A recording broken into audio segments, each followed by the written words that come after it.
Hello and welcome to प्रबोधनम।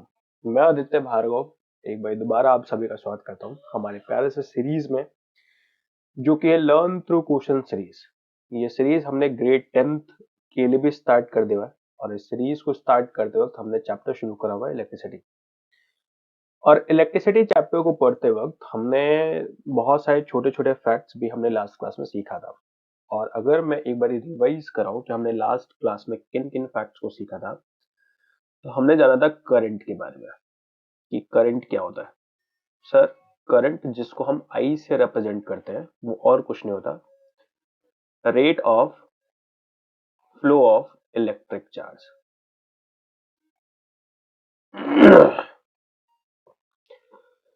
And ये definition देते वक्त मैं प्लीज एक बात बता देना चाहता हूं कि हम बात करें इलेक्ट्रिक करंट की, क्योंकि ऑल द वे आप लोगों को लास्ट क्लास में मैंने आपको बहुत सारे टाइप के करंट्स बताए थे। For example water current, for example air current, और इसी तरीके से इलेक्ट्रिक करंट है। जब हम वाटर करंट बोलते हैं इसका मतलब कि पर सेकंड वाटर कितना फ्लो हो रहा है।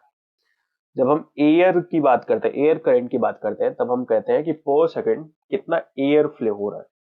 और जब हम इलेक्ट्रिक करंट कहते हैं तो इसका मतलब है कि पर सेकंड चार्ज कितना फ्लो हो रहा है from one point in the conductor to the other point. Let us suppose ये एक कंडक्टर है एंड इस कंडक्टर का एक पॉइंट ए ये रहा एंड दूसरा पॉइंट बी ये रहा। एक पॉइंट से दूसरे पॉइंट तक अगर हम बात करें एक पर्टिकुलर डायरेक्शन में, इन अ पर्टिकुलर डायरेक्शन, तो एक पर्टिकुलर डायरेक्शन में कितना चार्ज फ्लो हो रहा है एक सेकंड में। अगर मैं कहता हूं कि भाई करंट की वैल्यू है 5 कूलम पर सेकंड, या फिर इसको आप 5 एम्पियर भी कह सकते हो, तो अगर आप 5 एम्पियर कभी कहते हो इसका मतलब कि एक सेकंड में 5 कूलम चार्ज एक पॉइंट से दूसरे पॉइंट ट्रांसफर हो रहा है और फ्लो हो रहा है। इसी तरीके से अगर आपने कभी 2 एम्पियर बोला तो इसका क्या मतलब होगा? सर, इसका मतलब होगा 2 कूलम पर सेकंड, यानी एक सेकंड में 2 कूलम चार्ज फ्लो हो रहा है। करंट और कुछ नहीं है, फ्लो ऑफ इलेक्ट्रिक चार्ज ही है, बट एक सेकंड में।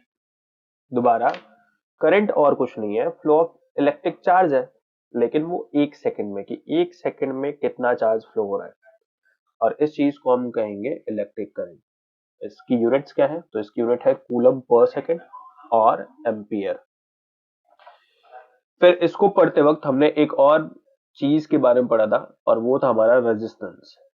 और हमने जाना था कि और कुछ नहीं, हर मटेरियल के अंदर या हर बॉडी के अंदर एक प्रॉपर्टी होती है और इस प्रॉपर्टी का काम होता है इलेक्ट्रिक करंट को अपोज करना। एंड इसी प्रॉपर्टी को हम कहते हैं रेजिस्टेंस। तो रेजिस्टेंस और कुछ नहीं है, प्रॉपर्टी ऑफ अ मटेरियल और a body to oppose electric current. तो इलेक्ट्रिक करंट को अपोज करने की जो प्रॉपर्टी आती है या होती है किसी भी बॉडी के अंदर, उस प्रॉपर्टी को हम कहते हैं रेजिस्टेंस।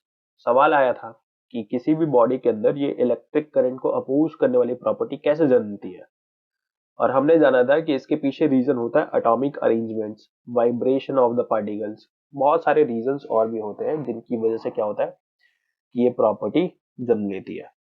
और इस प्रॉपर्टी की वैल्यू अगर आपको कैलकुलेट करना है कि किसी भी मटेरियल में कितनी प्रॉपर्टी है, तो इसके लिए हमने एक फॉर्मूला डिराइव करा था, वो था R equals to rho L by A. यहाँ रो और कुछ नहीं, रेजिस्टिविटी थी। रेजिस्टिविटी और कुछ नहीं, रेजिस्टेंस ही होता है, but unit length and unit metre square area of cross section वाले मटेरियल का।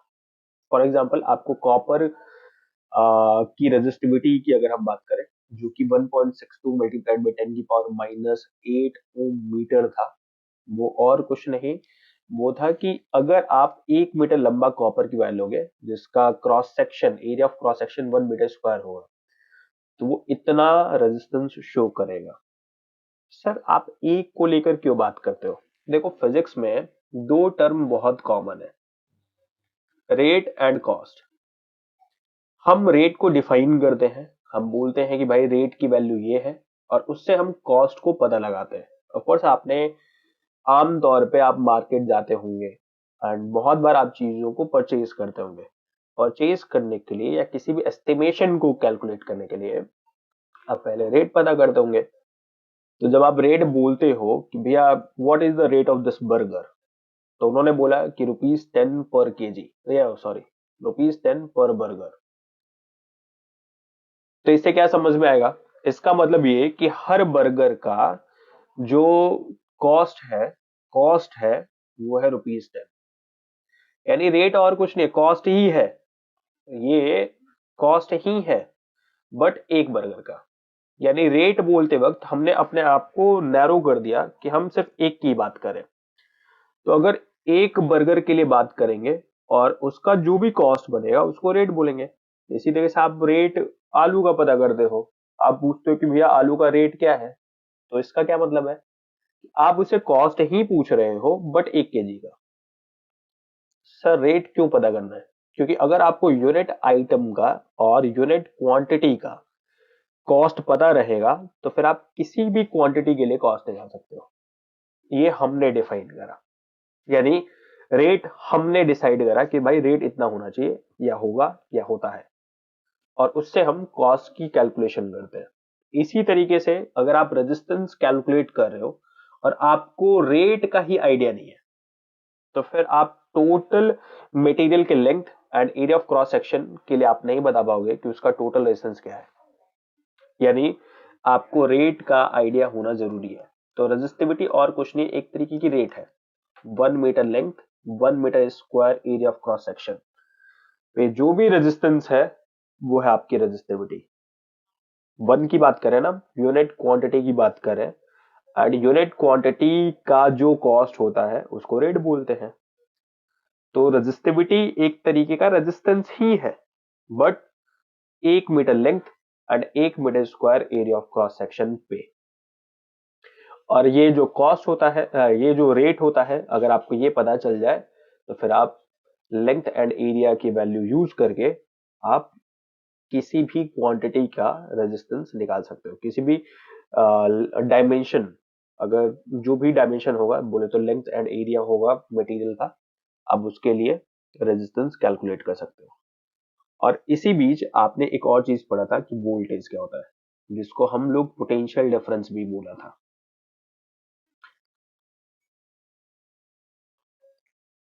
एंड वोल्टेज और पोटेंशियल डिफरेंस,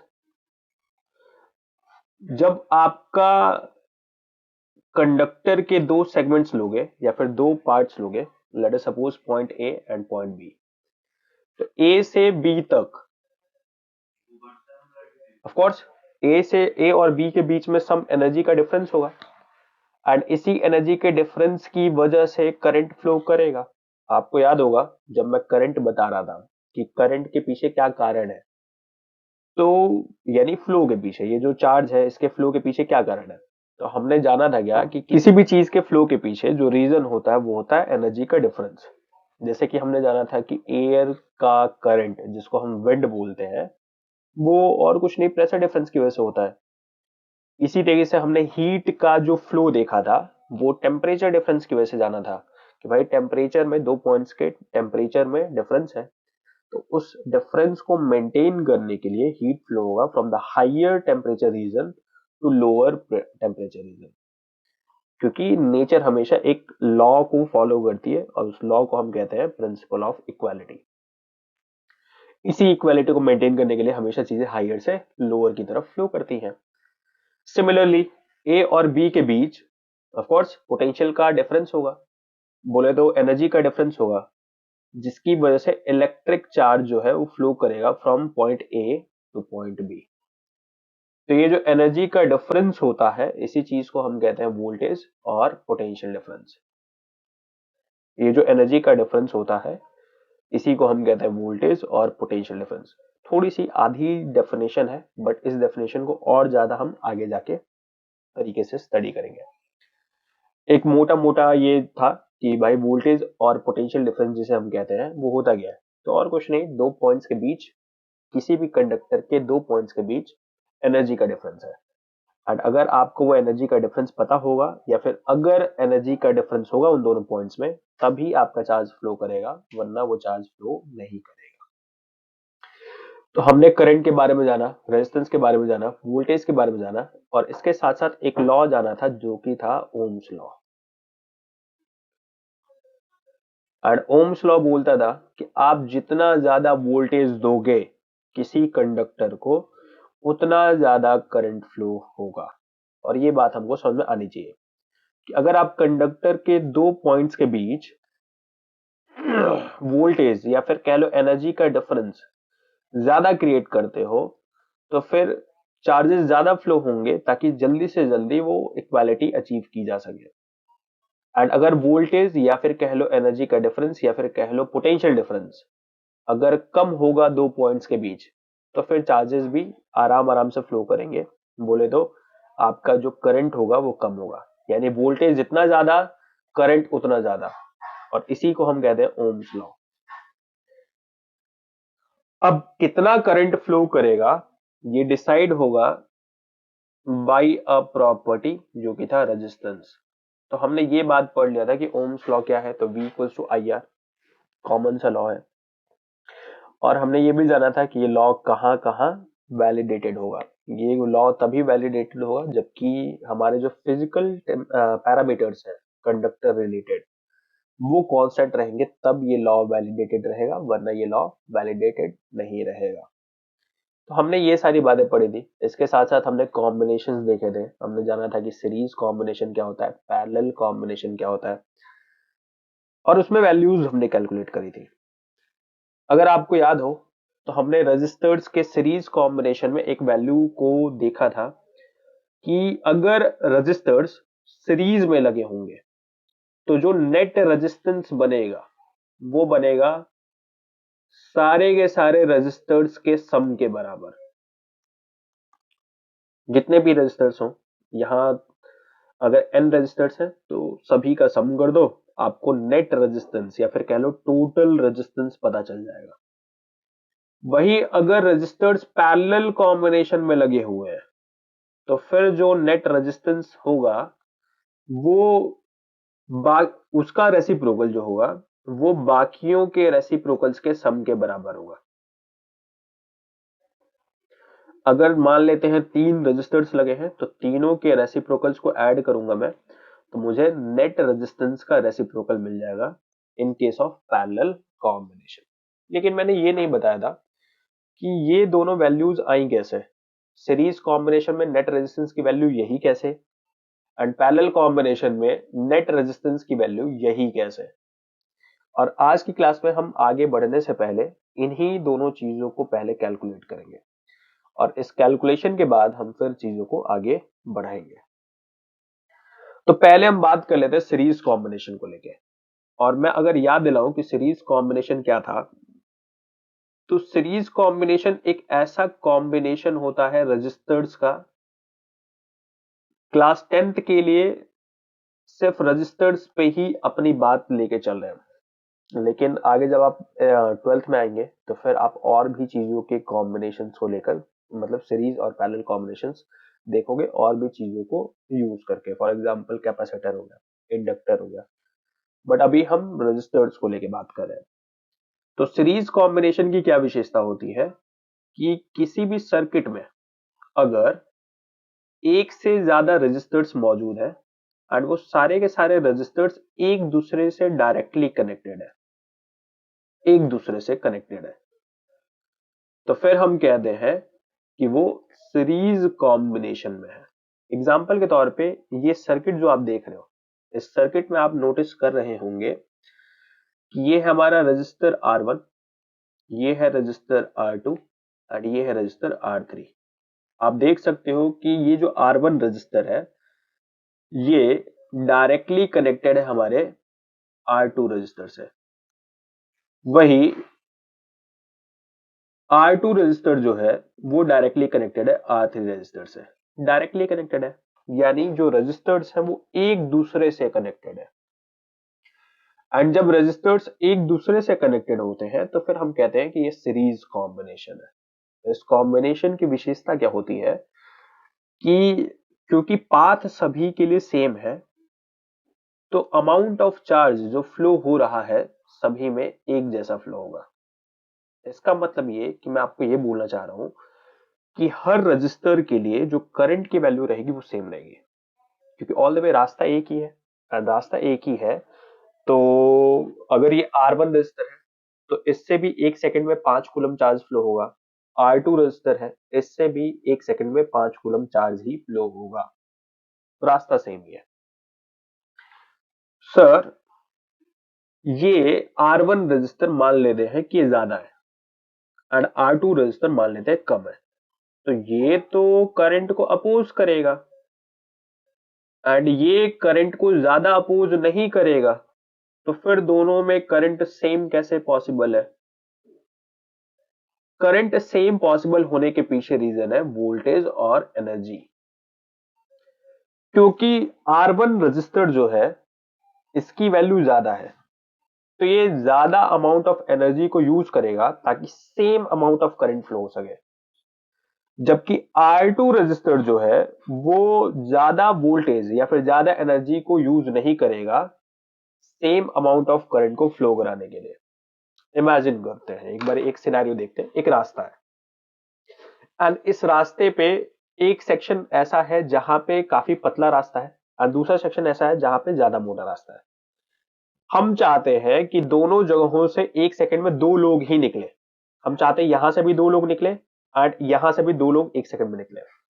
ऑफ कोर्स आपको ये बात समझ में आ रही होगी कि यहाँ पे क्योंकि रास्ता काफी पतला है और यहां से 1 सेकंड में 2 लोगों को निकालने के लिए ज्यादा मेहनत करनी पड़ेगी, तो फिर यहाँ पे पुलिस ज्यादा लगानी पड़ेगी, ज्यादा एनर्जी लगानी पड़ेगी कि भाई 1 सेकंड में ठोक पीट के कैसे भी करके 1 सेकंड में 2 लोगों को निकाल दो, जबकि ये रास्ता खुला हुआ है। तो यहाँ पे एनर्जी ज्यादा लगाने की जरूरत नहीं है, यहाँ से आसानी से लोग निकल जाएंगे। यही कहानी होती है यहाँ पे। जहां पे रेजिस्टेंस ज्यादा है वो सेक्शन एनर्जी ज्यादा लेगा एंड जहां पे रेजिस्टेंस कम है उस सेक्शन को एनर्जी कम मिलेगा। इसका मतलब मैं आपको ये बोलना चाह रहा हूं कि अगर टोटल वोल्टेज V है तो ये जो टोटल वोल्टेज V है ये अलग अलग पार्ट्स में डिस्ट्रीब्यूट हो जाएगा depending upon the value of resistance. अगर किसी का रेजिस्टेंस ज्यादा होगा तो सेम करंट को मेंटेन करने के लिए वो ज्यादा एनर्जी लेगा, वही जिसका रेजिस्टेंस कम होगा तो सेम करंट को मेंटेन करने के लिए वो वोल्टेज या फिर एनर्जी कम लेगा। ध्यान से, मैंने क्या बोला कि जो टोटल वोल्टेज है V ये डिस्ट्रीब्यूट होगा among all resistors depending upon the value of the resistance of that resistor. जिसका रेजिस्टेंस ज्यादा होगा वो ज्यादा एनर्जी लेगा ताकि same amount of current flow हो सके एंड जिसका रेजिस्टेंस कम होगा वो कम एनर्जी लेगा ताकि same amount of resistance flow हो सके। यानी कुल मिलाकर आपको जो इंपॉर्टेंट बात मैं आपको समझाना चाह रहा हूं ये कि सीरीज कॉम्बिनेशन में वोल्टेज का डिस्ट्रीब्यूशन होता है। इसका मतलब ये कि अगर आपको टोटल वोल्टेज पता करना है तो आप क्या करो, ईच रजिस्टर के वोल्टेजेस को कैलकुलेट करो एंड ऐड कर दो। ईच रजिस्टर के वोल्टेजेस को कैलकुलेट करो एंड ऐड कर दो, आपको टोटल वोल्टेज मिल जाएगा। तो इस सिनेरियो में आप देख पा रहे होंगे कि जो बैटरी थी इसका टोटल वोल्टेज V था एंड V वोल्टेज होने की वजह से यहां से जो फर्स्ट रजिस्टर था यहां से क्योंकि I करंट फ्लो कराना था तो इसको जो वोल्टेज मिला वो मिला I इंटू में R1। सर ये बात आपको कैसे पता चला कि इसको वोल्टेज मिला है I इंटू में R1? Ohm's law, current multiplied by resistance, उससे आपको क्या मिल जाएगा, वोल्टेज मिल जाएगा। यानी फर्स्ट जो रजिस्टर है इसमें कितना वोल्टेज फ्लो, इसमें कितना वोल्टेज है या फिर कितना एनर्जी का डिफरेंस है, तो सर V1 है जिसकी वैल्यू क्या होगी, I इंटू में R1 होगी। सिमिलरली क्योंकि हमारे रेजिस्टेंस 2 से भी सेम I करंट फ्लो हो रहा है और क्योंकि यहां से भी I करंट ही फ्लो हो रहा है तो इसका जो वोल्टेज हो जाएगा वो हो जाएगा I इंटू में R2। एंड थर्ड रजिस्टर के लिए भी अगर हम बात करें तो वोल्टेज की वैल्यू हो जाएगी I इंटू में R3। नोट कर सकते हो आप, करंट तो सबको सेम मिल रहा है I, बट क्योंकि रेजिस्टेंस सबका डिफरेंट है तो वोल्टेज की वैल्यू भी सभी के लिए अलग अलग आएगी। एंड अगर मैं इन सारे वोल्टेजेस को ऐड कर दूं एक साथ, तो फिर मुझे मिलेगा total voltage of the circuit. Okay, दो मेन इंपॉर्टेंट बातें जो अब तक हमें समझ में आ रही है वो क्या? पहली चीज, करंट रिमेन्स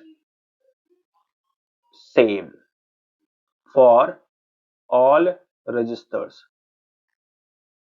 सभी रजिस्टर्स के लिए या फिर सभी लोड्स के लिए जो करंट की वैल्यू रहेगी वो रहेगी same, but voltage is distributed.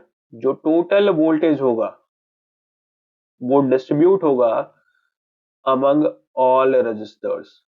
जितने भी रजिस्टर्स हैं उन सभी के लिए जो वोल्टेज होगा वो डिस्ट्रीब्यूट होगा। एंड वोल्टेज डिस्ट्रीब्यूट होने का मतलब है कि जो टोटल वोल्टेज है उसमें से part of the voltage R1 को मिलेगा, part of the voltage R2 को मिलेगा, part of the voltage R3 को मिलेगा, और इस तरीके से टोटल वोल्टेज का डिस्ट्रीब्यूशन होगा। एक इसी सर्किट के बराबर का एक और सर्किट ड्रॉ करते हैं जिसको हम कहने वाले हैं इक्विवेलेंट सर्किट। इक्विवेलेंट सर्किट का क्या मतलब है सर? इक्विवेलेंट सर्किट का मतलब है कि एक ऐसा सर्किट जो सेम इंपैक्ट शो करेगा जो कि हमारा ओरिजिनल सर्किट दे रहा है। तो ये मान लेते हैं ओरिजिनल सर्किट है हमारा, एंड ये है हमारा इक्विवेलेंट सर्किट। सेम इंपैक्ट देगा, सेम कहानियां रहेंगी इसमें। सेम कहानियां का क्या मतलब है सर? सेम कहानियों का मतलब है कि अगर ओरिजिनल सर्किट का टोटल वोल्टेज V है तो इसका भी टोटल वोल्टेज V रहेगा, क्योंकि ओरिजिनल सर्किट में करंट हमारा I फ्लो हो रहा है हर जगह से, तो हमारे सर्किट में भी, हमारे इक्विवेलेंट सर्किट में भी करंट I फ्लो होगा। एंड अगर टोटल रेजिस्टेंस इन सबका मिलाकर R है, तो ये जो हमारा इक्विवेलेंट सर्किट का जो रेजिस्टेंस है ये भी R ही रेजिस्टेंस है। टोटल उन सबका टोटल अगर R रेजिस्टेंस है तो इक्विवेलेंट सर्किट का जो एक रेजिस्टर है उसकी वैल्यू भी R होगी। इक्विवेलेंट सर्किट यानी एक ऐसा सर्किट जो कि सेम इंपैक्ट शो करेगी जैसा कि ओरिजिनल सर्किट में दिखाई दे रहा है। अगर ऐसा है सर तो इसमें जो करंट है उसमें जो करंट है दोनों को दोनों सेम रहेंगे। ऑफ कोर्स इसमें जो रेजिस्टेंस है एंड जो ओरिजिनल सर्किट में रेजिस्टेंस है वो भी सेम रहेगा। ऑफ कोर्स जो इसमें वोल्टेज है एंड जो ओरिजिनल सर्किट का वोल्टेज है वो भी सेम रहेगा। ऑफ कोर्स यानी हर डायमेंशन से एंड हर तरीके से अगर आप देखोगे तो ये सर्किट वैसा ही इंपैक्ट शो करेगा जैसा कि ओरिजिनल सर्किट। बट अंतर क्या है कि उसमें बहुत सारे रजिस्टर्स हैं एंड इसमें एक ही रजिस्टर है जो कि सेम इंपैक्ट शो कर रहा है। ओके, तो अगर आप मुझसे पूछोगे कि सर ये जो इक्विवेलेंट सर्किट का रेजिस्टेंस है जो कि R वैल्यू है, इसकी वैल्यू एंड ये सारे मिलकर जो एक रिलेशन डेवलप करेंगे वो रिलेशन क्या है? यानी capital R and capital R1 R2 R3 इनके बीच का रिलेशन क्या है? क्या ये मल्टीप्लिकेशन से हमें कैपिटल R मिलेगा, एडिशन से मिलेगा, क्या करने से मिलेगा? तो इसी चीज को हम लोग अभी जानने वाले हैं इस टॉपिक में जो कि है सीरीज कॉम्बिनेशन। वैसे ऑलरेडी मैंने आप लोगों को बताया है कि जो कैपिटल R की वैल्यू आएगी वो आएगी सबके सम से। और इसी चीज को कैलकुलेट करेंगे अभी हम। ओके, तो अगर रेजिस्टेंस के नजरिए से देखोगे आप और आप पूछोगे कि इसका वोल्टेज कितना है तो V है, और इसको कैलकुलेट करने की कोशिश करें अगर हम तो उसकी वैल्यू हो जाएगी I इंटू में R। ये जो रजिस्टर है, ये जो आपको इक्विवेलेंट सर्किट का रजिस्टर दिखाई दे रहा है, इसी को सारा वोल्टेज मिल रहा होगा ना, क्योंकि अकेला रजिस्टर है ये। एंड अगर अकेला रजिस्टर है तो सारा का सारा वोल्टेज यही ले रहा है, और अगर सारा वोल्टेज इसको मिल रहा है तो ये बात आपको समझ में आना चाहिए कि करंट एंड रेजिस्टेंस को जब मल्टीप्लाई करेंगे तो सारा वोल्टेज जो है, टोटल वोल्टेज जो है, उसको हम कैलकुलेट कर सकते हैं। यानी total current of the circuit multiplied by total resistance of the circuit, multiply करने से हमें क्या मिल जाएगा, total voltage of the circuit मिल जाएगा। इसका मतलब ये कि मैं total voltage of the circuit को आई इंटू में आर, इसको मैं नेट लिख लेता हूँ, आर नेट। आर नेट इसलिए ताकि हमें ध्यान रहे कि ये नेट रेजिस्टेंस की बात करें हम, या फिर इक्विवेलेंट रेजिस्टेंस की बात करें। ये बराबर होना चाहिए, टोटल वोल्टेज बराबर होना चाहिए हर वोल्टेज के समेशन के। तो फर्स्ट वाले का वोल्टेज कितना था सर, आई इंटू में आर वन था। सेकंड वाले को वोल्टेज कितना मिला था सर, आई इंटू में आर टू मिला था। एंड थर्ड वाले को वोल्टेज कितना मिला था, तो सर थर्ड वाले को जो वोल्टेज मिला था वो मिला था आई इंटू में आर थ्री। तीनों के करंट्स कॉमन है, बाहर ले लेते हैं, R one plus R two plus में R three equals to I into में आर नेट। एंड आई से आई कट गया, तो आर नेट की वैल्यू होगी R one plus R two plus R three. ये तो फॉर्मूला था जो हमने पहले यूज कर लिया था, ये फॉर्मूला ऑलरेडी मैंने आपको बता दिया था, बट ये फॉर्मूला आया कैसे वो चीज अभी हम सीख रहे थे। प्लीज यहाँ पे जो चीजें राइटिंग वाली पोर्शन थी, बोले तो जो थियोरेटिकल पोर्शन था वो मैंने लिखा नहीं है, मैं डायरेक्टली आपको बातों ही बातों में वो चीजें समझा दी है एंड फाइनली कंक्लूजन पे लेकर आया। क्या क्या बातें हैं, हमारा जो ओरिजिनल सर्किट है इसमें टोटल वोल्टेज है V। इस V वोल्टेज की वजह से ये जो तीन रजिस्टर्स लगे हुए हैं R1, R2 and R3, and in तीनों रजिस्टर्स में करंट फ्लो हो रहा है I, बिकॉज तीनों रजिस्टर्स को वोल्टेज की वैल्यू अलग अलग मिल रही है। एक को V1 वोल्टेज मिल रहा है जिसकी वैल्यू हो जाएगी I इंटू में R1, एक को V2 वोल्टेज मिल रहा है जिसकी वैल्यू हो जाएगी I इंटू में R2, एंड एक को V3 वोल्टेज मिल रहा है जिसकी वैल्यू हो जाएगी I इंटू में R3, I इंटू में R3। तो I इंटू में R2, I इंटू में R1। इसको समझने के लिए हमने एक इक्विवेलेंट सर्किट बनाया। ये सर्किट सेम इंपैक्ट देगा जो कि हमारा ओरिजिनल सर्किट इंपैक्ट देगा। अब जब सेम इंपैक्ट देगा तो same voltage, same current and same resistance, ये तीनों मिलकर जो रेजिस्टेंस देंगे वो इकलौता अकेला ये आर नेट देगा। और इस तरीके से हमने कैलकुलेट करा कि आर नेट को वोल्टेज कितना मिल रहा है। तो आर नेट को जो टोटल वोल्टेज मिल रहा है वो मिल रहा है आई इंटू में आर नेट के बराबर, आई इंटू में आर नेट के बराबर। एंड ये आई इंटू आर नेट जो है ये बराबर हो जाएगा I into R one plus I into R two plus I into R three के। आई क्योंकि कॉमन था हमने बाहर ले लिया, अंदर बच गया R one plus R two plus में आर थ्री, आई से आई कट गया, बच गया R net equals to R one plus R two plus R three. और इस तरीके से हमें सीरीज कॉम्बिनेशन का टोटल रेजिस्टेंस पता चल गया। सर इसका फायदा क्या है, इसका फायदा ये है कि लेट अस सपोज किसी सर्किट को आप ड्रॉ कर रहे हैं एंड आपको 10 ओम का रेजिस्टेंस चाहिए, बट आप मार्केट जाते हो एंड आप पूछते हो कि भैया 10 ओम का रजिस्टर है आपके पास, वो मना कर देता है, तो कहता है नहीं हमारे पास 10 ओम का रजिस्टर नहीं है, बट 5 ओम के रजिस्टर्स है। तो आपने कहा 5 ओम का रजिस्टर है, ठीक है, तो 5 ओम एंड 5 ओम के रजिस्टर्स को अगर आप सीरीज में कनेक्ट कर दो तो वो नेट रेजिस्टेंस कितना देगा, 10 ओम का रेजिस्टेंस देगा। तो अगर आपको हाइयर रेजिस्टेंस चाहिए तो आप छोटे छोटे रेजिस्टर्स को या छोटे छोटे रेजिस्टेंस वाले रेजिस्टर्स को सीरीज में ऐड कर दो तो आपको हाइयर रेजिस्टेंस मिल जाएगा। हाइयर रेजिस्टेंस सर कब चाहिए होता है, जब हम सर्किट में लो करंट चाहते हैं, क्योंकि all the way resistance high रहेगा तो करंट की वैल्यू कम रहेगी, और ऐसे सिनेरियोज में हम लो करंट चाहते हैं, एंड लो करंट्स को रखने के लिए हमें हाइयर रेजिस्टर्स चाहिए होते हैं, मतलब हाइयर रेजिस्टेंस के रेजिस्टर्स चाहिए होते हैं। तो पहली चीज हमने जाना कि भाई सीरीज कॉम्बिनेशन का टोटल रेजिस्टेंस क्या होता है, तो सर टोटल रेजिस्टेंस की वैल्यू हो जाएगी R1 plus R2 plus R3, और होते तो उन सबको ऐड कर देते हैं। हमने 3 से बात करी है, आप चाहो तो पांचों को ऐड करके भी इस तरीके की कहानी बना सकते हो, आप n नंबर ऑफ रेजिस्टर्स लगा के इस तरीके की कहानी बना सकते हो। दूसरी चीज कि सीरीज कॉम्बिनेशन का फायदा क्या है, अगर आपको टोटल रेजिस्टेंस हाई चाहिए एंड आपके पास टोटल रेजिस्टेंस हाई नहीं है, लोअर रेजिस्टर्स अवेलेबल है, तो आप उनको सीरीज में जोड़ोगे तो आप टोटल रेजिस्टेंस हाई बना सकते हैं। एंड तीसरी चीज जो आपको समझ में आना चाहिए वो ये कि ये जो कॉम्बिनेशन है, ये जो सीरीज कॉम्बिनेशन है, इसकी एक खामी है। खामी ये है कि अगर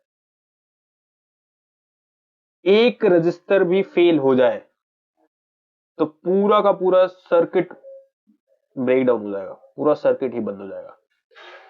अब ऐसे सिनेरियो में आपको हर रजिस्टर या हर लोड या हर इलेक्ट्रिकल अप्लायंस को चेक करना पड़ेगा कि कौन सा इलेक्ट्रिकल अप्लायंस खराब हुआ था जिसकी वजह से पूरा का पूरा सर्किट फेल हुआ। ये एक खामी है। तो सर फायदा क्या है? फायदा ये है कि आप इन सारे के सारे छोटे छोटे रजिस्टर्स को एक साथ सीरीज में ऐड करके आप बड़ा रजिस्टर अक्वायर कर सकते हो या फिर बड़े रेजिस्टेंस को प्राप्त कर सकते हो। ये इसका प्रॉफिट है। तो आई होप आपको एडवांटेज, डिसएडवांटेज, टोटल रेजिस्टेंस की क्या वैल्यू है, ये बात आपको समझ में आ रही होगी। आगे चलते हैं पैरेलल रेजिस्टेंस के ऊपर। एंड पैरेलल रेजिस्टेंस अगर आप लोगों को याद आ रहा हो या फिर पैरेलल कॉम्बिनेशंस की बात करें, क्योंकि हमने जो पिछला सवाल लिया था वो पैरेलल कॉम्बिनेशन का ही सवाल था एंड उसमें मैंने बताया भी था कि उसमें जो नेट रेजिस्टेंस होता है उसका रेसिप्रोकल बराबर होता है जितने भी रजिस्टर्स हैं उनके रेसिप्रोकल्स के सम के।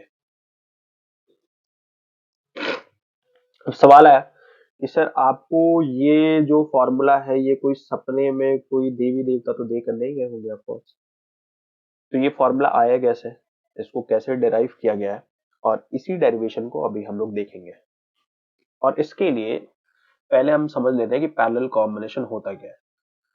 पैरेलल कॉम्बिनेशन की विशेषता क्या होती है कि जो रजिस्टर्स लगे होते हैं वो एक दूसरे से कनेक्टेड नहीं होते हैं, वो डायरेक्टली वोल्टेज सोर्स से कनेक्टेड होते हैं। ध्यान से देखने वाली बात है। मान लेते हैं ये है हमारी बैटरी। बैटरी एक वोल्टेज सोर्स है एंड इस बैटरी से कनेक्ट कर दिया हमने एक रजिस्टर, ये जो कि है R1 register,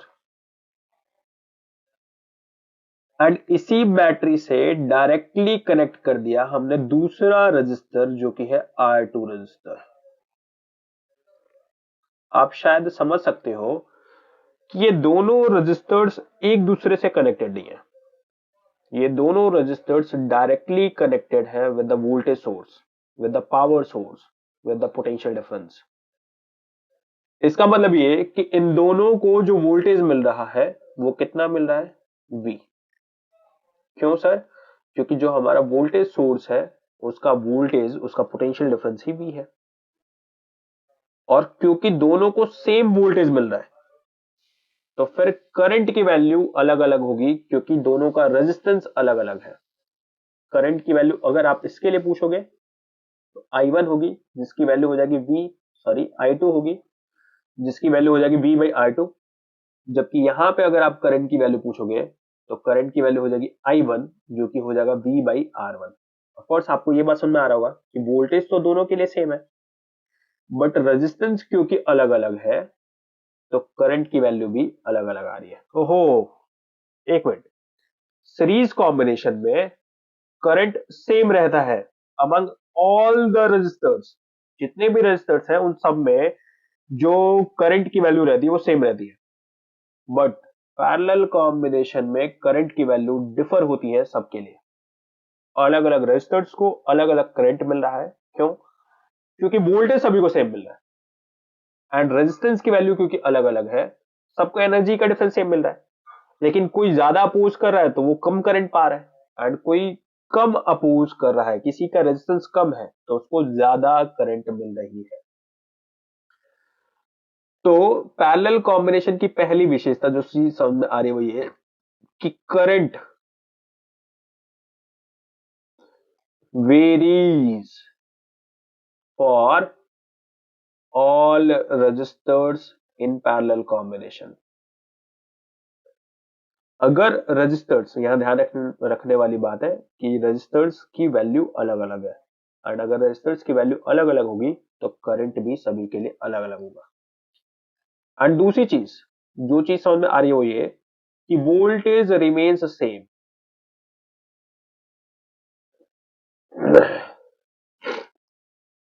remains same for all resistors. तो जितने भी रजिस्टर्स हैं उनका वोल्टेज सेम रहेगा, तो डिफर क्या होगा सर? करंट अलग अलग होगा सभी के लिए। और ये है हमारे पैरेलल कॉम्बिनेशन की विशेषता, जो कि जस्ट उल्टा है compare to series combination. Okay sir, लेकिन किताबों में पैरेलल कॉम्बिनेशन तो ऐसा कभी नहीं दिखाया जाता। किताबों में पैरेलल कॉम्बिनेशन कैसा दिखाया जाता है? तो किताबों में जो हमें पैरेलल कॉम्बिनेशन दिखाते हैं वो कुछ इस तरीके से दिखाते हैं, एंड थोड़ा सा ध्यान से देखेंगे तो आपको समझ में आएगा कि बेसिक तौर पे यही आर्किटेक्चर है जो कि किताबों में भी दिखाते हैं। जो मैंने आर्किटेक्चर बनाया है, मतलब जो मैंने सर्किट ड्रॉ कराया हुआ है, वही सर्किट को अलग तरीके से रिप्रेजेंट किया जाता है बुक्स के अंदर। बुक्स में तो ऐसा कुछ दिखाते हैं पैरेलल कॉम्बिनेशन में, और हमें तो अब तक यही लगता था कि पैरेलल कॉम्बिनेशन का मतलब होता है एक दूसरे के पैरेलल में आना। अगर रजिस्टर्स को पैरेलल में लगा दो तो फिर वो पैरेलल कॉम्बिनेशन है। बट प्लीज इस चीज को गलती से भी क्या कहते हैं, इस चीज को गलती से भी एक्सेप्ट मत कीजिएगा कि अगर रजिस्टर्स पैरेलल लगे हुए हैं तो फिर वो पैरेलल कॉम्बिनेशन है। क्यों? इस चीज को समझो। एग्जाम्पल के तौर पे ये एक रजिस्टर है R1, एंड ये एक रजिस्टर है R2, एंड ये कनेक्टेड है एक वोल्टेज सोर्स से। अब आप देख सकते हो कि R1 एंड R2 एक दूसरे से पैरेलल है, बट ये कॉम्बिनेशन पैरेलल कॉम्बिनेशन नहीं है। क्योंकि अगर आप ध्यान से देख रहे हो तो आपको समझ में आ रहा होगा कि R1 डायरेक्टली कनेक्टेड है R2 से, एंड अगर R1 डायरेक्टली कनेक्टेड है R2 से तो ये सीरीज कॉम्बिनेशन है, ये पैरेलल कॉम्बिनेशन बिल्कुल भी नहीं है। यानी रजिस्टर्स का पैरेलल लगना पैरेलल कॉम्बिनेशन नहीं होता। तो सर पैरेलल कॉम्बिनेशन कब कहते हैं? पैरेलल कॉम्बिनेशन हम तब कहते हैं जब रजिस्टर्स डायरेक्टली कनेक्टेड होते हैं वोल्टेज सोर्स से। सर आपने जो डायग्राम बनाया है ये, इसमें कहा वोल्टेज सोर्स से डायरेक्टली कनेक्टेड है? अगर आप ध्यान से देखो, देखो यहां से करंट निकल रहा है, एंड ये करंट जब इस जंक्शन पे पहुंचेगा तो ये तीन अलग अलग पार्ट्स में जाएगा। R1 को मिलेगा I1 करंट, R2 को मिलेगा I2 करंट, एंड R3 को मिलेगा I3 करंट। R3 को मिलेगा I3 करंट, और फिर यही तीनों करंट्स दोबारा इस नोड पर मिलेंगे, दोबारा I बनेंगे, और फिर ये I करंट वापस इस वोल्टेज सोर्स में आ जाएगा। सर आपने ये नहीं बताया कि ये सारे के सारे जो है ये डायरेक्टली वोल्टेज सोर्स से कैसे कनेक्टेड है। और इसके लिए पहले एक पकड़ते हैं हम लोग R1 को। अगर आप देख रहे हो, मान लेते हैं कि R2 एंड R3 बंद है, बिल्कुल उसको हाइड कर दो, एंड हाइड करने के बाद आप क्या नोटिस करोगे कि ये जो सर्किट है ये डायरेक्टली किससे कनेक्टेड है? R1 से कनेक्टेड है। अगर आप R1 एंड R3 को हाइड कर दो, एंड हाइड करने के बाद क्या नोट करोगे, तो ये जो सर्किट है ये डायरेक्टली R2 से कनेक्टेड है। एंड अगर आप R1 एंड R2 को भी हाइड कर दो तो फिर आपको पता चलेगा कि ये सर्किट डायरेक्टली R3 से भी कनेक्टेड है। यानी वोल्टेज सोर्स डायरेक्टली R1 से भी कनेक्टेड है, R2 से भी कनेक्टेड है, एंड R3 से भी कनेक्टेड है। इस कॉम्बिनेशन की एक विशेषता दिखाई दे रही है मुझे, क्योंकि ये voltage sources directly, voltage source जो है ये डायरेक्टली रजिस्टर से कनेक्टेड है। तो अगर एक भी रजिस्टर फेल होता है तो सिर्फ वो फेल होगा, पूरा सर्किट बंद नहीं होगा। क्यों सर? क्योंकि अगर R1 बंद होता है तो फिर वोल्टेज तो डायरेक्टली R2 से भी कनेक्टेड है एंड R3 से भी कनेक्टेड है, तो फिर R2 एंड R3 तो चलते रहेंगे। R1 फेल हो गया। यानी इसमें हम लोग आराम से फॉल्ट को डिटेक्ट कर सकते हैं कि कहां पे खामी है। और मान लो R1 बंद हो जाता है तो हम समझ जाएंगे कि R1 खराब है, उसको रिप्लेस कर दो, उसको चेंज कर दो।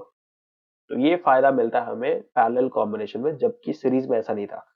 सीरीज में एक फेल होता है, सारे ही एक दूसरे से कनेक्टेड है, सारे ही फेल हो जाते हैं।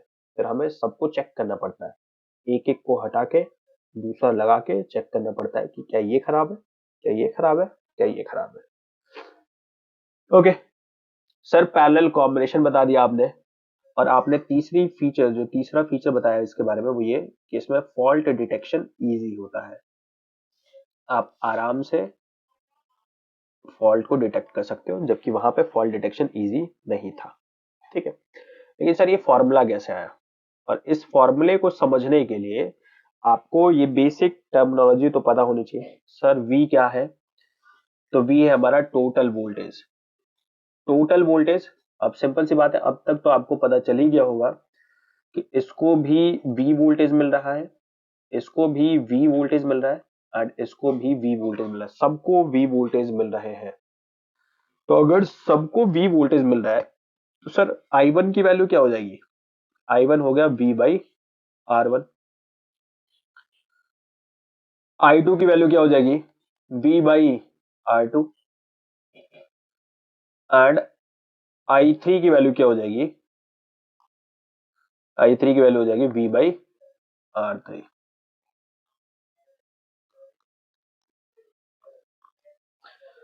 ये हो जाएगा टोटल करंट। एंड अगर अभी आपको पता हो और अभी आपने नोटिस करा हो, तो जो टोटल करंट बनेगा वो इन तीनों के एडिशन से बनेगा। ऑफ कोर्स आपको ये बात दिखाई दे रही होगी कि आई करंट निकला था यहां से, आई करंट यहां जाते ही तीन पार्ट्स में, नोड पे आते ही तीन पार्ट्स में टूट गया। एंड टूटते ही आई का सम पार्ट I1 था जो कि R1 से चला गया, आई का सम पार्ट I2 था जो कि R2 से चला गया, आई का सम पार्ट I3 था जो कि R3 से चला गया। फिर ये तीनों के तीनों करंट वापस इस वाले नोड पर मिलते हैं, एंड इस नोड पर मिलकर दोबारा I1 plus I2 plus I3 मिलकर I बना लेते हैं, एंड यही I करंट वापस इस पावर सोर्स में चला जाता है। तो जो टोटल करंट हो गया वो कितना हो गया? I1 प्लस I2 प्लस में I3।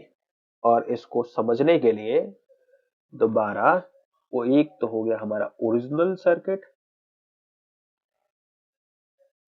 और इसी के जस्ट इम्पैक्ट वाला एक और सर्किट हम ड्रॉ करेंगे जो कि होगा हमारा इक्विवेलेंट सर्किट।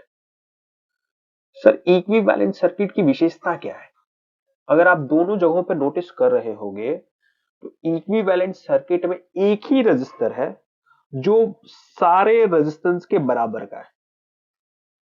एग्जाम्पल के तौर पे आपने बहुत बार देखा होगा कि एक बच्चा कहता है कि भाई मैंने तो आज दो रोटियां खाई। दूसरा कहता है अबे मैंने एक पराठा खाया जो तेरी दो रोटियों के बराबर था।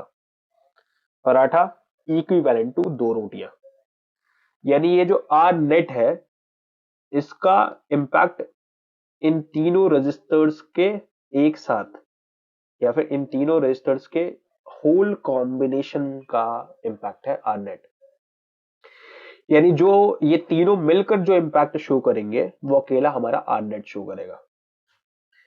और ऐसा सर्किट जिसमें इक्विवेलेंट रेजिस्टेंस अवेलेबल होता है, ऐसे सर्किट को हम कहते हैं इक्विवेलेंट सर्किट। तो बेसिक तौर पे ये हमारा इक्विवेलेंट सर्किट है जो जिसमें हमें सेम इम्पैक्ट देखने को मिलेगा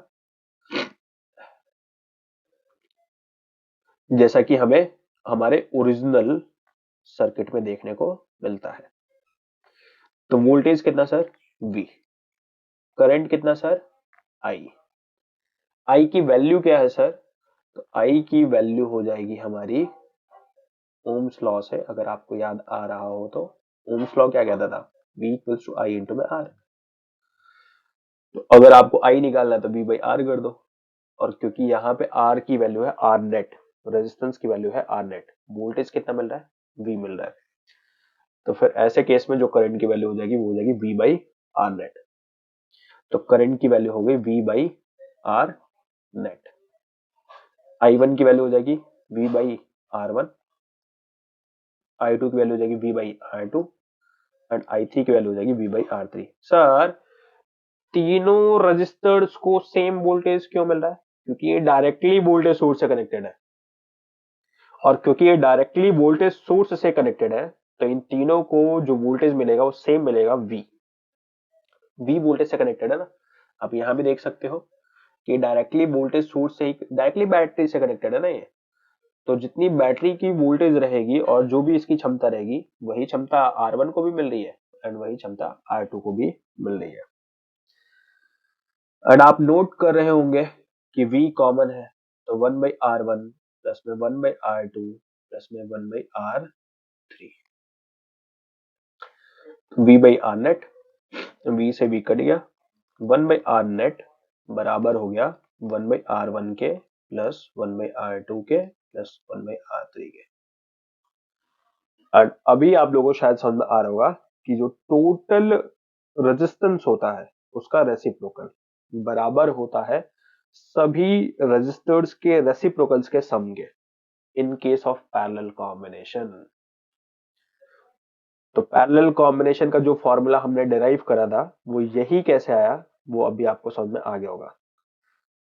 सीरीज कॉम्बिनेशन में जो फॉर्मूला आया था R1 plus R2 plus R3, वो वही कैसे आया वो आपको समझ में आ गया होगा। तो अगर मैं अब समरी निकालूं पूरे कॉम्बिनेशंस की, तो सीरीज कॉम्बिनेशन में करंट हमेशा सेम रहेगा इन ऑल रजिस्टर्स, जबकि पैरेलल कॉम्बिनेशन में करंट वेरी करता है। सीरीज कॉम्बिनेशन में वोल्टेज वेरी करता है, सबको अलग अलग मिलता है, याद कर लो, सबको वोल्टेज अलग अलग मिलेगा।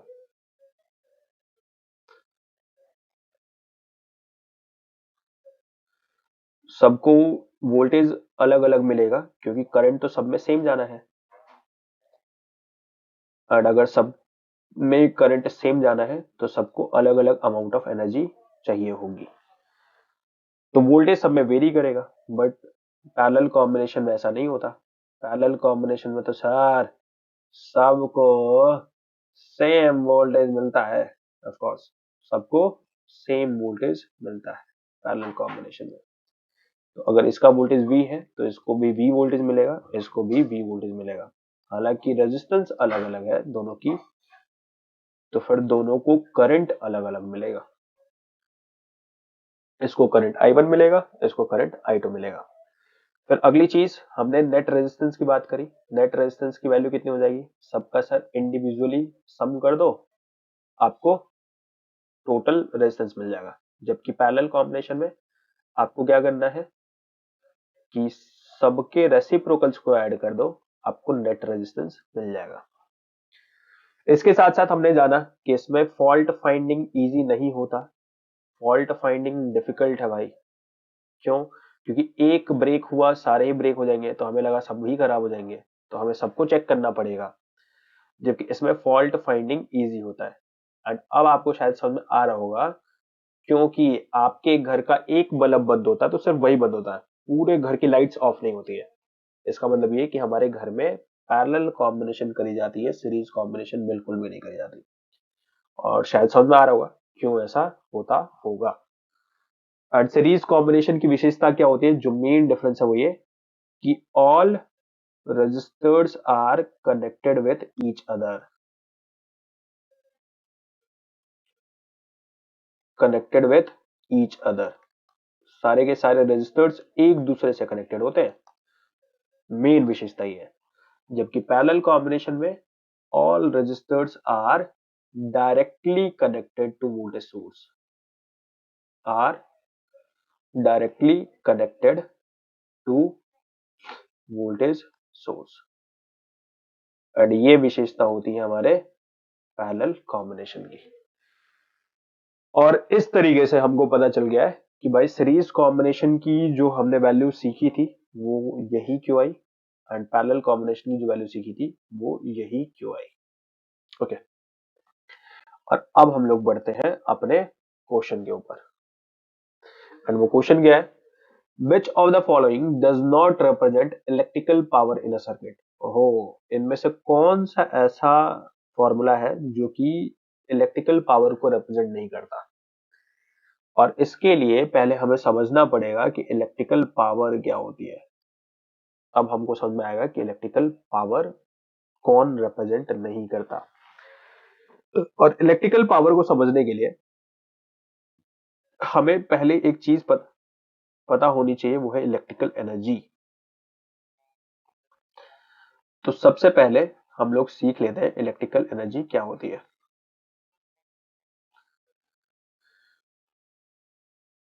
लेट अस सपोज ये एक रजिस्टर है और ये एक बैटरी है। एक सर्किट बना रखा है मैंने। ये एक रजिस्टर है जो कि आर है। ये एक बैटरी है जिसका वोल्टेज है वी। एंड अभी थोड़ा सा ध्यान से सुनने वाली बात है, क्योंकि इलेक्ट्रिकल एनर्जी में बहुत सारी बातें आपको समझ आ जाएंगी। इस बैटरी का काम क्या है सर? इस बैटरी का काम है दो टर्मिनल्स के बीच डिफरेंस क्रिएट करना। ये है आपका पॉजिटिव टर्मिनल जो कि आपको बड़ा सा दिखाई दे रहा है, और ये आपको छोटा सा जो दिखाई दे रहा है वो है नेगेटिव टर्मिनल। तो positive terminal and negative terminal के बीच एक एनर्जी का डिफरेंस क्रिएट करना बैटरी का काम होता है। कैसे क्रिएट करते हैं वो हमें बाद में 12th में समझना है, बट काम क्या होता है यही होता है। और एनर्जी के डिफरेंस के क्रिएशन की वजह से जब आप वायर्स को कनेक्ट करते हो तो फिर आपके जो चार्ज होते हैं इस एनर्जी के डिफरेंस की वजह से पॉजिटिव टर्मिनल से फ्लो करके पॉजिटिव चार्जेस नेगेटिव टर्मिनल की तरफ भागते हैं, जिसको हम करंट कहते हैं। तो अगर सर्किट कंप्लीट होगा तो वायर के हर एंड को क्या एक्सपीरियंस होगा? एनर्जी का डिफरेंस एक्सपीरियंस होगा। और उसकी वजह से क्या होगा? चार्ज फ्लो करेगा from the one section two other section, जिसकी वजह से हमें दिखाई देगा करंट। ऑफ कोर्स आपको ये बात समझ में आ रही होगी कि जब इस लोड से या फिर कह लो इस रजिस्टर से जब करंट फ्लो करेगा, चार्ज फ्लो करेंगे, तो इस रजिस्टर से चार्ज फ्लो कराने के लिए ये एनर्जी का डिफरेंस ही काम आएगा। ये जो बैटरी ने एनर्जी का डिफरेंस दिया है वही काम आएगा। इसको एक और तरीके से समझ सकते हो कि जब आपका चार्ज रजिस्टर के एक सेक्शन से रजिस्टर के दूसरे सेक्शन में जब फ्लो करेगा तो it will emit some amount of energy. वो कुछ अमाउंट ऑफ एनर्जी को लूज करेगा, क्योंकि उसको हाइयर एनर्जी लेवल से लोअर एनर्जी लेवल पे जाना है। एट हाइयर एनर्जी लेवल से लोअर एनर्जी लेवल पे जाने के लिए सम एनर्जी या सम वर्क करना पड़ता है। ऑफ कोर्स अगर आपके पास 100 जूल की एनर्जी है एंड आप चाहते हैं आपके पास 20 जूल की एनर्जी हो जाए, तो फिर आपको 80 जूल ऑफ एनर्जी आपको लूज करनी पड़ेगी। कैसे लूज करेंगे sir? By doing some work. तो जब भी हमारे चार्जेस एक सेक्शन से दूसरे सेक्शन फ्लो करते हैं तो उस दौरान क्या होता है? कुछ वर्क होता है, कुछ एनर्जी एमिट होती है, और इसी एनर्जी को हम कहते हैं इलेक्ट्रिकल एनर्जी। और थोड़ा सा ये बात आपको समझ में आना चाहिए कि जितनी एनर्जी का डिफरेंस देगा उतनी ही एनर्जी वो एमिट कर पाएंगे। सर ये डिफरेंस दे रहा है वी। नहीं नहीं नहीं नहीं, ये वी जो डिफरेंस दे रहा है वो यूनिट चार्ज को दे रहा है। डब्ल्यू क्या है? Work done to carry Q charge from one point to other. ओहो, इसका मतलब था कि जो वर्क किया जा रहा है इस बैटरी के द्वारा वो क्यू चार्ज पे किया जा रहा है, एक कूलम। अभी ये जो डब्ल्यू है, लेकिन ये जो वी हम लोग कैलकुलेट करते हैं ये यूनिट चार्ज के लिए होता है। वी क्या है सर? वी है हमारा work done to carry unit charge, या फिर कह लो unit coulomb charge from one point to other. ये यूनिट चार्ज के लिए V की वैल्यू, यानी अगर मैं कह रहा हूं 12 वोल्ट, इसका मतलब है कि एक कूलम को एक पॉइंट से दूसरे पॉइंट तक ले जाने के लिए ये 12 जूल की एनर्जी प्रोवाइड करता है। एक कूलम को एक सेक्शन से दूसरे सेक्शन ले जाने के लिए 12 जूल की एनर्जी देता है एक कूलम को। ये W जो है वो तो Q कूलम्स के लिए, इसीलिए जो टोटल वर्क डन है उसको हमने Q से डिवाइड करा। मान लो अगर मैं कह रहा हूं कि 50 रुपया 5 बर्गर का है, तो 50 को 5 से डिवाइड करोगे तभी तो आपको पता चलेगा एक बर्गर का, जो कि 10 रुपया है। तो अगर W जो वर्क हो रहा है वो Q चार्ज के लिए हो रहा है, तो W को Q से डिवाइड करोगे तभी तो आपको पता चलेगा कि एक कूलम के लिए आपको कितना वर्क करना पड़ेगा। तो जब आप 12 वोल्ट बोलते हो इसका मतलब होता है 12 जूल पर कूलम। जब आप 10 वोल्ट बोलते हो इसका मतलब है 10 जूल पर कूलम, एक कूलम के लिए।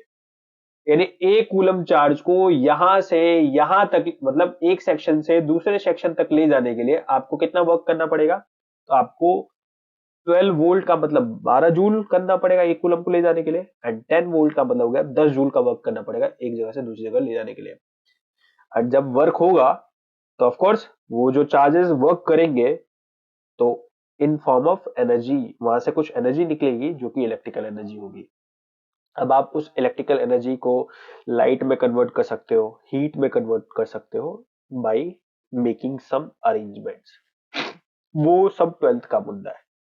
बट अभी आपको समझ में आ रहा हो कि ये जब चार्ज एक सेक्शन से दूसरे सेक्शन मूव करते हैं तो क्या होता है सर? वर्क होता है। वो वर्क करने की क्षमता किसने दी? बैटरी ने दी। तो बैटरी ये वर्क करने की क्षमता प्रोवाइड करता है और इसी क्षमता की वजह से चार्जेस एक सेक्शन से दूसरे सेक्शन फ्लो होते हैं। यही तो है बैटरी, सारा गेम ही इसी का है। ये बैटरी ही है जो कि ये एनर्जी का डिफरेंस क्रिएट करा रहा है। एंड बैटरी का जो वोल्टेज होता है वो एक कूलम के लिए जाना जाता है, क्योंकि ऑल द वे इसमें कितने कूलम्स हैं उससे क्या ही पता है हमें, लेकिन एक कूलम के को फ्लो कराने के लिए जो एनर्जी दे रहा है वो है उसका वोल्टेज और उसका वोल्ट। तो 12 वोल्ट मतलब एक कूलम को फ्लो कराने के लिए 12 जूल, यानी एक कूलम चार्ज जब फ्लो करेगी तो 12 जूल की एनर्जी एमिट करेगी। 10 वोल्ट का मतलब एक कूलम चार्ज जब फ्लो करेगी तो 10 जूल की एनर्जी देगी एक कूलम। इसका मतलब सर कि जो टोटल वर्क डन होगा वो V इंटू में क्यों हो जाएगा, क्योंकि एक कूलम चार्ज जब फ्लो करता है तो V वर्क करता है, V जूल वर्क करता है। तो Q कूलम चार्ज जब फ्लो करेगा तो V इंटू में Q वर्क करेगा, वही तो आपका W है।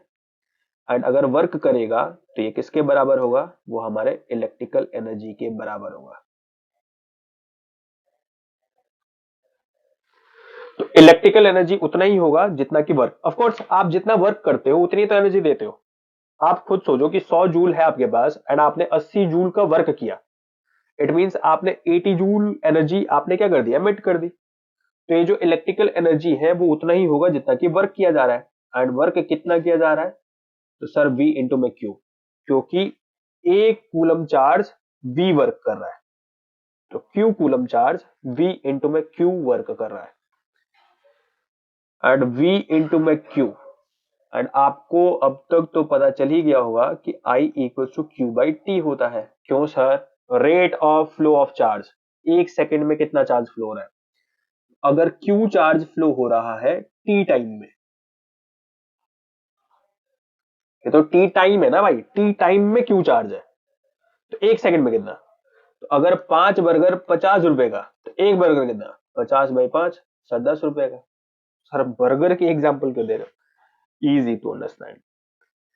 तो अगर मैं क्यू चार्ज मतलब जो टोटल चार्ज है उसको टोटल टाइम से डिवाइड कर दूं तो मुझे पता चल जाएगा कि एक सेकंड में कितना चार्ज फ्लो हुआ है।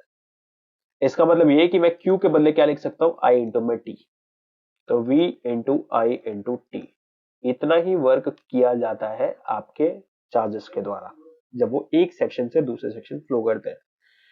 और इसका मतलब ये कि इतनी ही इलेक्ट्रिकल एनर्जी वो प्रोवाइड करते हैं। सर बात चल रही थी पावर की, आप पता नहीं कहाँ एनर्जी के ऊपर आ गए हो। ओके, तो अभी इलेक्ट्रिकल एनर्जी की वैल्यू कितनी, इलेक्ट्रिकल एनर्जी की वैल्यू जो हो जाएगी वो हो जाएगी V इंटू आई इंटू में टी। सर दोबारा हम बात कर रहे थे पावर की, इलेक्ट्रिकल पावर, लेकिन आप इलेक्ट्रिकल एनर्जी पे लेकर आ गए हो, क्यों सर? क्योंकि इलेक्ट्रिकल पावर और कुछ नहीं होता, rate of doing electrical work होता है, या फिर rate of electrical energy consumed और यूज्ड, इलेक्ट्रिकल एनर्जी कंज्यूम्ड और यूज्ड और प्रोवाइडेड।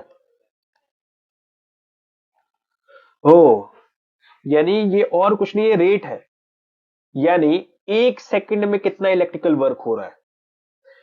हमने सर ये जो इलेक्ट्रिकल वर्क निकाला है वो टी टाइम के लिए निकाला है कि टी टाइम में कितना electrical work, sir V into I into T.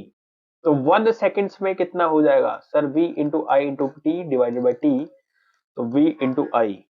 ये 1 सेकेंड में जो वर्क होगा इसी को तो हम पावर बोलेंगे। तो इलेक्ट्रिकल पावर और कुछ नहीं होगा, electrical energy divided by time. Total time से डिवाइड कर दो भाई, कितने टाइम में हुआ था ये वर्क। तो ये जो वर्क हुआ था वो टी टाइम में हुआ था, तो टी से आपने जैसे डिवाइड करा आपको पावर मिल गया बी इंटू आई। और अगर आपको पावर मिल गया तो आप यहां ओम्स लॉ लगा सकते हो, आप V के बदले क्या लिख सकते हो, I इंटू आर लिख सकते हो। तो पावर की वैल्यू क्या हो जाएगी, I इंटू आर इंटू में आई, बोले तो आई स्क्वायर आर। एक हो गया वी आई, एक हो गया आपका आई स्क्वायर आर। एक और निकाल लेते हैं बाई रिमूविंग आई। हम आई के बदले क्या लिख सकते हैं, हम आई के बदले वी बाई आर लिख सकते हैं। तो पावर की वैल्यू हो गई V इंटू में V बाई आर। हमने आई के बदले क्या लिख दिया, ये आई जो था इसका बदले हमने लिख दिया V बाई आर, तो ये हो गया V स्क्वायर बाई आर। यानी पावर के क्या क्या फॉर्मूले हो सकते हैं, तो पावर के फॉर्मूले हो सकते हैं V I, V square by R and I square into R. तो ये अब अगर मैं समराइज करूं तो क्या क्या बातें समझ में आई। अभी हमें समझ में आई कि इलेक्ट्रिकल एनर्जी क्या होती है। सर इलेक्ट्रिकल एनर्जी और कुछ नहीं होती, जब क्यू चार्ज एक लोड से एक रेजिस्टर से पास होता है तो फिर जितना भी वो वर्क करता है that is called electrical energy. और उस इलेक्ट्रिकल एनर्जी की वैल्यू होती है वीआईटी। वीआईटी टी टाइम में उसने इतनी एनर्जी या इतना वर्क करा। तो इलेक्ट्रिकल पावर क्या हो जाएगा, इलेक्ट्रिकल पावर हो जाएगा सर एक सेकंड में कितना वर्क करा, और एक सेकंड में वर्क हो गया आपका वी आई, या फिर कह लो V स्क्वायर बाई आर, या फिर कह लो आई स्क्वायर इंटू आर। पावर और कुछ नहीं है, जूल पर सेकंड है, work done per unit time. आपको बोलना पड़ेगा ना कि भाई पर सेकंड इतना वर्क हो रहा है। अब मैं कह दूं 10 जूल, तो उससे समझ में थोड़ी आएगा कि हम पर सेकंड की बात करें, हमें बोलना पड़ेगा कि 10 जूल पर सेकंड इतना पावर है। यानी एक सेकंड में 10 जूल एनर्जी जो है वो एमिट हो रही है या कंज्यूम हो रही है, या 10 जूल का वर्क हो रहा है। और इसी चीज को हम 10 वॉट भी बोल सकते हैं। तो आम तौर पे जो आप घर पे बल्ब लेकर आते हो, आप कहते हो कि भैया 10 वॉट का बल्ब दे दो, तो वो 10 वॉट का बल्ब का मतलब है कि एक ऐसा बल्ब दे दो जो कि एक सेकंड में 10 जूल की एनर्जी, एक सेकंड में 10 जूल की एनर्जी कंज्यूम करता हो या फिर एनर्जी लाइट के फॉर्म में देता हो। Electrical power 10 what. तो बेसिक तौर पे पावर एक तरीके का रेट है जो हमें यह बताता है कि पर सेकंड उसके अंदर कितना वर्क हो रहा है या फिर कितनी एनर्जी वो एमिट कर रहा है, ऐसा कुछ करके। तो अभी अभी हमने इलेक्ट्रिकल एनर्जी का कॉन्सेप्ट जाना, हमने इलेक्ट्रिकल पावर का कॉन्सेप्ट जाना, और अब हम लोग डील कर सकते हैं कि इसमें से कौन सा फॉर्मूला सही है। तो ये वाला फॉर्मूला सही है। कौन सा गलत है? Does not represent. तो ऑफ कोर्स ये वाला सही है, तो इसको हम नहीं बोलेंगे। ये वाला भी सही है, इसको भी हम नहीं बोलेंगे। ये वाला भी सही है, इसको भी हम नहीं बोलेंगे। हमें तो उसको टिक मारना है जो नहीं बता रहा है। तो ये जो फॉर्मूला है आई आर स्क्वायर, ये आपका फॉर्मूला पावर का नहीं है, क्योंकि पावर के फॉर्मूले ये रहे। एंड पावर के फॉर्मूले अगर आप देख रहे हो तो वी आई ये तो है ही, तो इसको हम क्यों ही टिक मारे? हमें तो वो बताना है जो रिप्रेजेंट नहीं कर रहा है। ये रिप्रेजेंट नहीं कर रहा है, आई आर स्क्वायर यहाँ पे सही होगा। अगली चीज, an electrical bulb is rated 220 volt and 100 what. यह एक शब्द है रेटेड। होता क्या है कि जब भी आप किसी इलेक्ट्रिकल अप्लायंस को लेने जाओगे तो बेसिक तौर पे मैन्युफैक्चरर उसके कुछ बातों को मेंशन कर देता है। लेट सपोज ये एक बल्ब है, तो इस बल्ब के जब डब्बे को आप देखोगे तो इस पे लिखा रहेगा कि इस बल्ब का पावर क्या है। तो साफ साफ बता रहा है कि पावर है 100 वॉट। इस बल्ब ये बल्ब जो है ये कितने वोल्टेज पर ऑप्टिमली वर्क करेगा या फिर अच्छे तरीके से वर्क करेगा? तो 220 वोल्ट साफ साफ लिखा हुआ है रेटेड। अब कह रहा है कि अगर इसी बल्ब को 110 वोल्ट पे ऑपरेट करे तो फिर वो कितना पावर कंज्यूम करेगा? यहां साफ साफ देखने वाली बात है कि जब आप 220 वोल्टेज दे रहे हो तो फिर ये 100 वॉट की पावर शो कर रहा है। मतलब एक सेकंड में 100 जूल एनर्जी ले रहा है। कब? जब आप उसको 220 वोल्ट की वोल्टेज दे रहे हो। लेकिन अगर बाई चांस आपने इसको वोल्टेज दिया 110 वोल्ट का, तो क्या ये पावर सेम कंज्यूम करेगा? ऑफ कोर्स नहीं। क्यों? क्योंकि ऑल द वे ये बात समझ में आनी चाहिए आपको कि जो बल्ब के साथ रिलेटेड फीचर है वो है रेजिस्टेंस का। हो सकता है इस बल्ब का हर चीज चेंज हो जाए, पर जो चीज चेंज नहीं होगी वो है उसका रेजिस्टेंस। रेजिस्टेंस हमेशा इसका सेम रहेगा।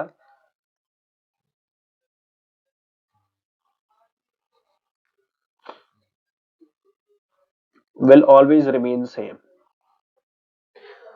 इन रियलिटी रेजिस्टेंस भी चेंज होगा, बट अभी के लिए क्लास 10th के लिए रेजिस्टेंस को हम ऐसा समझेंगे कि क्योंकि वो प्रॉपर्टी है एंड यूजुअल कंडीशंस में प्रॉपर्टी सेम रहती है। मेरे आपके साथ भी यही होता है।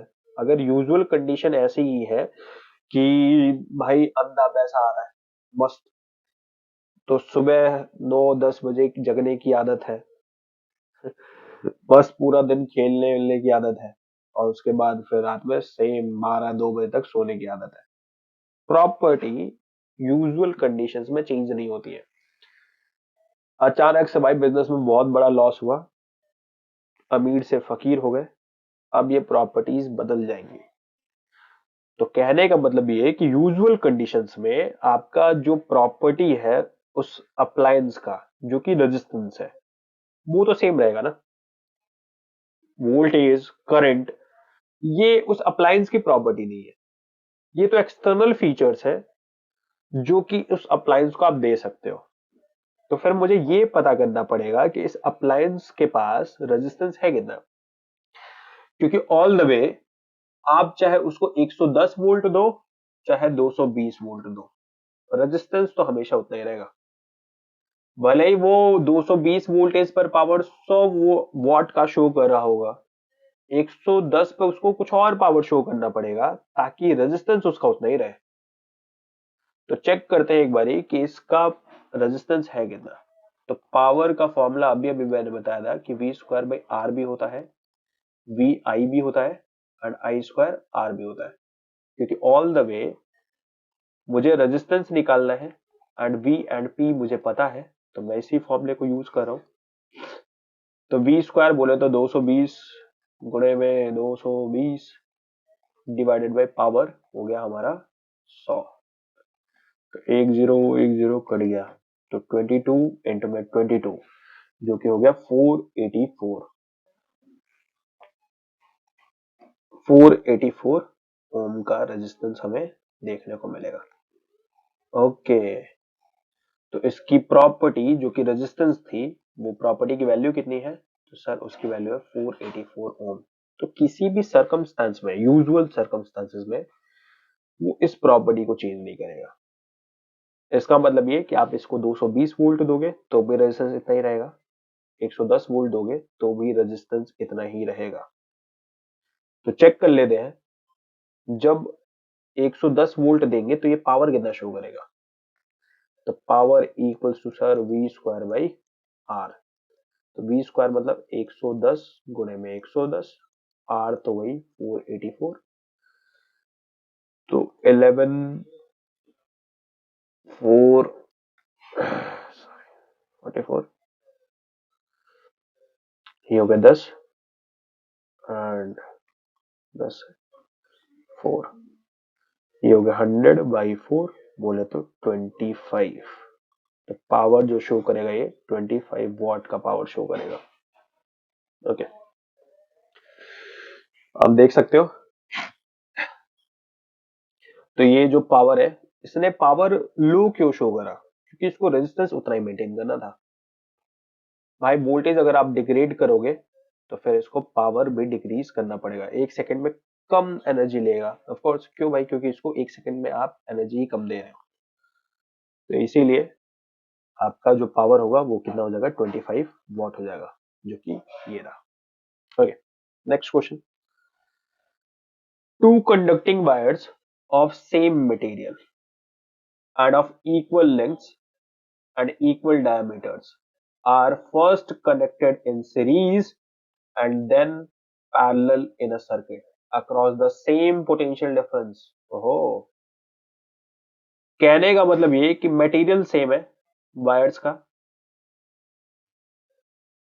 ठीक है, लेंथ भी दोनों वायर्स की सेम है, इक्वल लेंथ है दोनों की, एंड डायामीटर्स भी सेम है।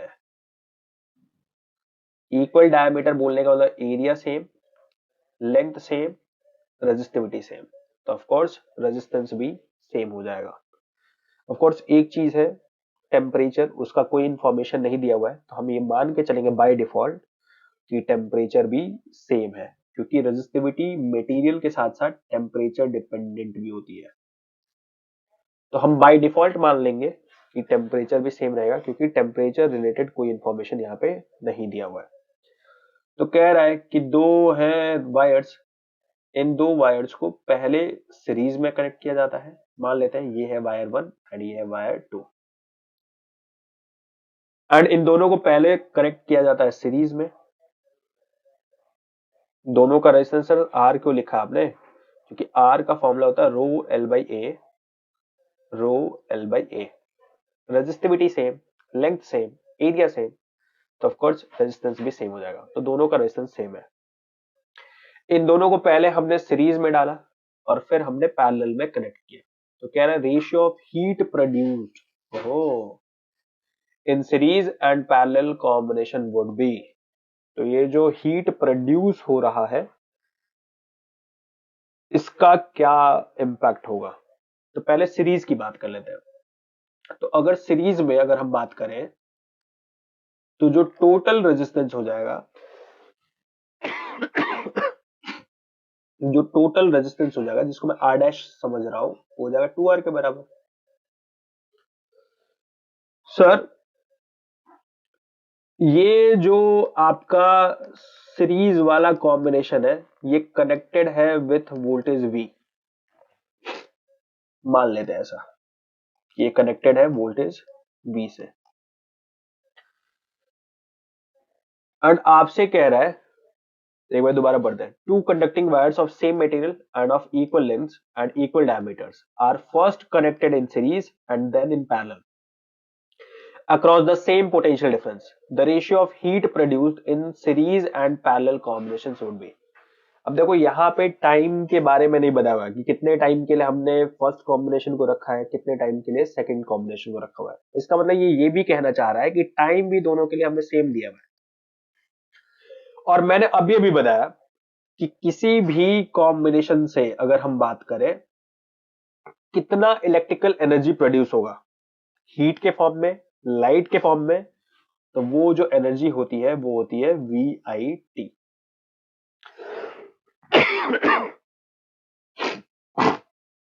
तो ऑफ कोर्स ये बात आपको समझ में आ रही होगी कि इस केस में जो इलेक्ट्रिकल एनर्जी होगा वो VIT होगा। ये फर्स्ट केस है, केस 1 है, जब हम दोनों को सीरीज में जोड़ रहे हैं।